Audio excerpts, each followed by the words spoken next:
Radio Arc-en-Ciel et Iris vous donnent le sourire.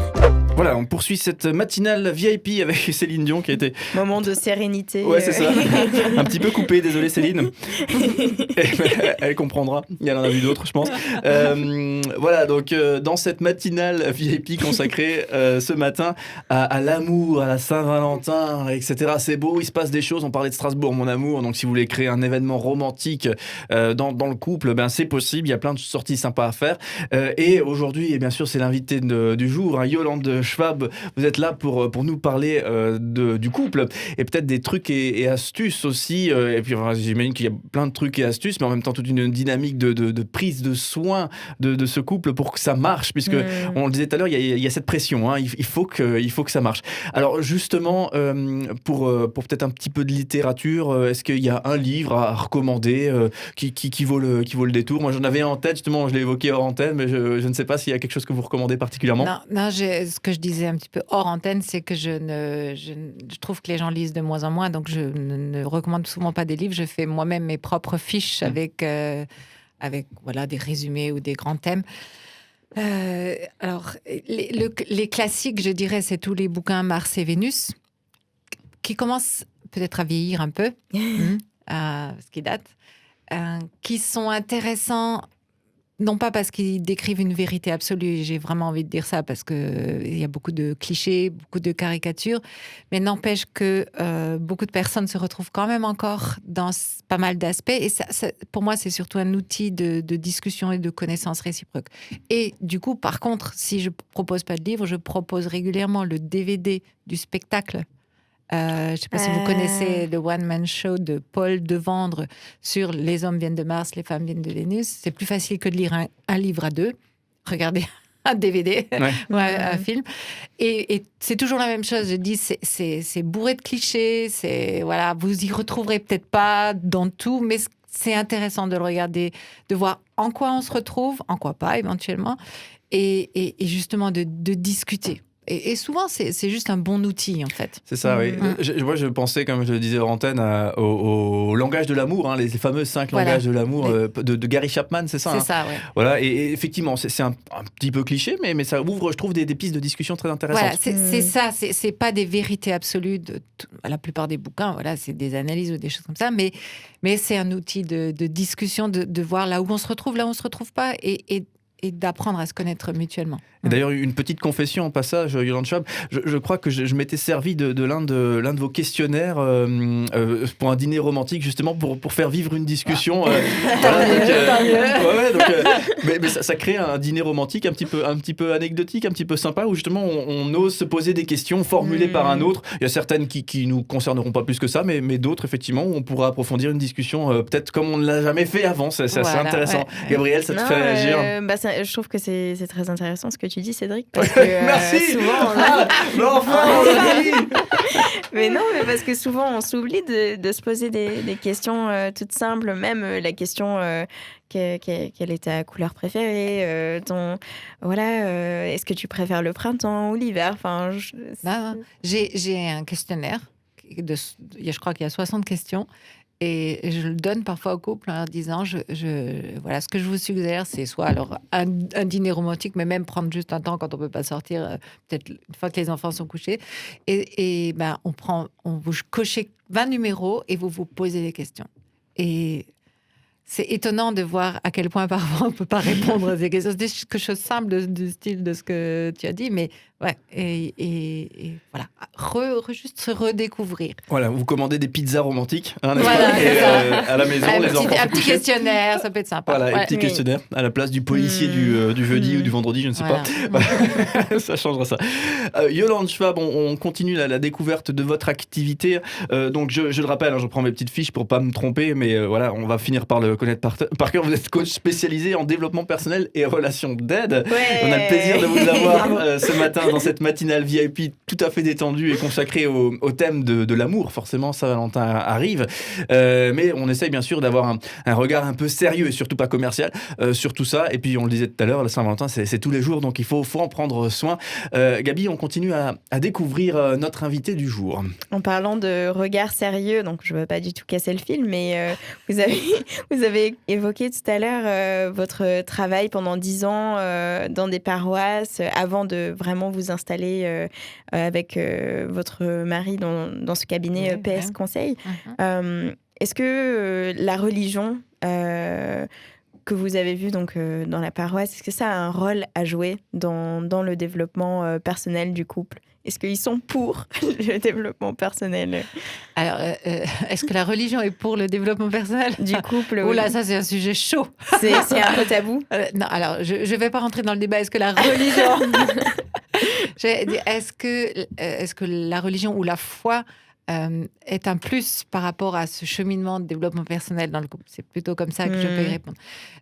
Oui, parce que je pense que quand on a la foi, on a des ressources, entre guillemets, supplémentaires.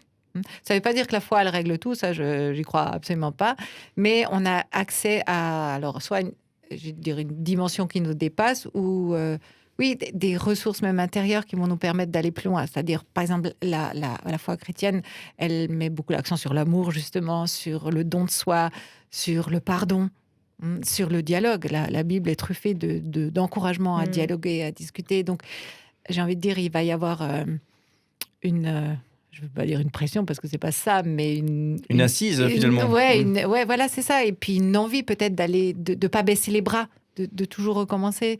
Il y a ce fameux verset biblique que les gens me disent souvent, ne vous couchez pas sur votre colère, par exemple, qui est juste une incitation à dire, on essaie de régler les choses et on se couche pas en se tournant le dos et en se faisant la gueule, quoi. Ouais. Et lorsque vous intervenez en paroisse, est-ce que vous avez fait face à des personnes de foi qui se disaient que la foi suffisait pour régler leurs problèmes et que toutes les réponses étaient dans la Bible? Alors que ce soit à l'époque dans les paroisses ou maintenant dans mon cabinet, puisque j'ai aussi beaucoup de personnes qui sont croyantes et qui viennent me voir parce qu'elles connaissent cette dimension-là de moi, donc elles se sentent un petit peu rassurées en venant me voir. Oui, je rencontre ça. Alors, quand elles viennent me voir, c'est qu'elles ont déjà compris que peut-être ça suffit pas. Mais à la base, je crois que pour des personnes croyantes, ça serait vraiment le piège de dire j'ai la foi, donc ça roule, quoi. Mais ça roule aussi dans ma vie. Dieu est avec moi, donc tout va aller bien. Et ça, c'est faux. C'est bien sûr que Dieu est avec moi. Et voilà, il y a plein de choses dans ma vie qui vont être différentes. Mais ça n'exclut pas le fait que la vie de couple, elle se travaille, on en prend soin. Sinon, ça ne peut pas durer. Mais est-ce qu'il y a une méfiance quand vous leur apportez des conseils? Est-ce qu'il y a une méfiance vis-à-vis des conseils que vous leur apportez? Si c'est en lien, est-ce qu'ils se disent, mais est-ce que ça, c'est en lien avec ma foi? Est-ce que c'est compatible? Alors, quand les personnes viennent me voir, c'est que la méfiance, en partie, elle est déjà dépassée. Sinon, les personnes qui sont vraiment méfiantes ne viennent pas me voir. Alors, il peut y avoir encore des réticences. Et les personnes, c'est un dialogue. Je ne suis pas psychanalyste, donc je ne les laisse pas parler. Donc, c'est un échange. Et quand les personnes peuvent très facilement me dire, oui, mais ça, je ne comprends pas, ce n'est pas compatible. Et ce qui est écrit, qu'est-ce que vous en pensez alors? Qu'est-ce que vous êtes... Donc, on discute et j'essaie d'élargir, en fait. Parce que souvent, on est dans des couloirs. Et de montrer que, voilà, c'est plus large que ça. Ce n'est pas forcément aussi étroit, quoi. C'est pas difficile comme ça d'avoir une activité professionnelle où on entend des problèmes finalement, des gens, donc soit des problèmes individuels, soit des problèmes de couple. Est-ce que c'est pas difficile de terminer sa journée et on est un peu écrasé par des problèmes qu'on a entendus à longueur de journée? Moi, je sais que ça serait tellement difficile d'entendre des problèmes à longueur de journée. C'est une question que tout le monde me pose, en fait. Ça s'apprend. Et j'ai envie de dire, j'ai eu la chance en tant que libérale, quand on démarre, on a 0 client. Donc, la clientèle, j'ai pas racheté la clientèle de quelqu'un. Donc, la clientèle, elle est venue au fur et à mesure. Et puis, comme dit l'expérience des 10 ans avant, mais entre guillemets, j'ai pu muscler ma capacité à prendre du recul au fur et à mesure que la charge augmentait. Ça est venu très progressivement. Donc, mais ça s'apprend. Ça s'apprend à déposer les choses, à fermer le dossier. Je dis pas que certains jours, c'est pas plus compliqué que d'autres, parce que parfois on entend des choses qui sont ça m'arrive quand même d'être un peu chargée, plombée encore. Il me faut un peu de temps pour évacuer. Mais globalement, on apprend. Sinon, c'est pas possible. On ne survit pas. Ah oui, j'imagine. Ou il faut un sac de frac, un punching ball qui soit... Non, c'est pas mon truc. Donc... Ouais. Et des poignets très solides, complètement. Non, ça me fait penser un petit peu à tous ces métiers-là qui demandent une vocation. Enfin, oui, c'est vrai. Comme ce que vous évoquiez tout à l'heure avec le social, c'est une vocation qui parfois nous limite dans ce qu'on peut apporter dans notre propre vie de famille. Ça me fait penser aussi à tous ces métiers qui demandent une sacrée force psychologique. Enfin voilà, les métiers de pompiers, tout ça. Ou même, je pense à ma tante qui est directrice d'école qui me disait moi, la seule manière que j'ai d'oublier tout ce qui se passe et tout le stress de l'école et de tout ce qu'il y a à gérer, c'est le jardinage. Donc, c'est quelque chose de très Elle simple. a un jardin énorme. Mais le jardinage est pour moi aussi... Alors, en ce moment, c'est un peu limité, mais c'est vrai, une vraie activité ressource. C'est mettre les mains dans la terre, c'est concret par rapport à tout. Non, et vrai. vous êtes une fille de la terre, si j'ai bien compris. En plus. Oui. Donc, vous vous y retrouvez. Mais je suis fille de viticulteur. Donc, mais ça, je trouve, et c'est peut-être pour ça, on voit ces ingénieurs qui redeviennent boulangers ou ce genre de choses. Et je crois qu'il y a cette envie profonde chez chacun de bâtir quelque chose.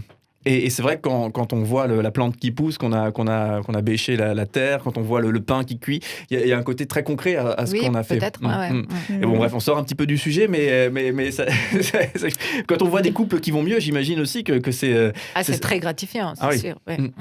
Ça fait du bien de voir les couples. Il y a des boîtes de chocolat encore qui arrivent 10 ans après. Merci pour nous avoir sauvés, je sais pas, non ça... Pas les boîtes de chocolat, mais j'ai beaucoup de signes de reconnaissance. C'est chouette. Et là, Facebook, ça sert à quelque chose. Donc, un petit coucou, merci Yolande, c'était trop bien.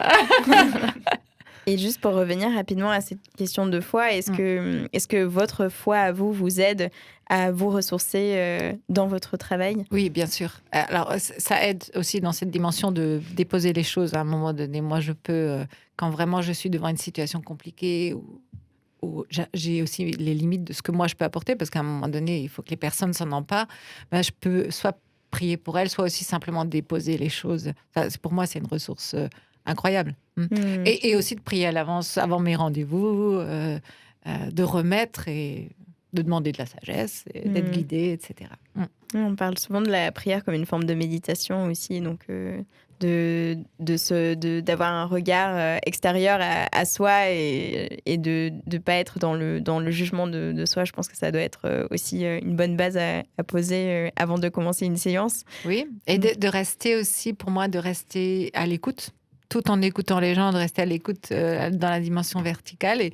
Et je pense, certainement, parfois je suis inspirée sans m'en rendre compte d'ailleurs, mais il y a des choses qui viennent et souvent, quand je suis devant des situations, intérieurement, je me dis, Seigneur, au secours. Ouais. Par où commencer où est-ce que je commence Qu'est-ce que je vais faire de ça Et pour moi, c'est important d'avoir le sentiment de jamais être seule face aux personnes. Super. Merci beaucoup, Yolande Schwab, en tout cas, d'être avec nous ce matin dans cette matinale VIP consacrée à l'amour. On essaye d'avoir des trucs et astuces aussi pour chacun dans nos vies de couple respectives, peut-être avancer, ou peut-être ceux qui sont célibataires et qui souhaitent aller vers la vie amoureuse. J'imagine que là aussi, peut-être qu'il y a des frustrations, et là aussi, on pourrait peut-être en parler de cette conquête de l'amour. C'est quelque chose qui est aujourd'hui presque sacralisé. Non, mais c'est vrai. C'est vrai. Si aujourd'hui, on n'est pas en train d'essayer de conquérir l'amour absolu, c'est qu'on a un petit problème. Tu peux comprendre. Voilà, non, mais complètement. Donc, je pense, j'enfonce pas une porte ouverte en disant que le célibat n'a pas le vent en poupe. Dire, moi, je suis bien seul, je me vois. Tout de suite, on se demande s'il n'y a pas un souci. C'est un problème quelque part. Voilà, c'est pas juste. Bref, je ferme cette parenthèse qui n'a rien à voir avec l'amour. Et j'en reviens à ma matinale VIP. On va s'écouter un petit peu de musique et on se retrouve juste après pour parler un petit peu plus en détail, cette fois-ci de la Saint-Valentin, n'est-ce pas ? Oui. C'est commercial, c'est pas commercial, on va savoir. Et on a interrogé nos Strasbourgeois, n'est-ce pas ? Savoir ce qu'ils pouvaient penser aussi de cette fête de la Saint-Valentin.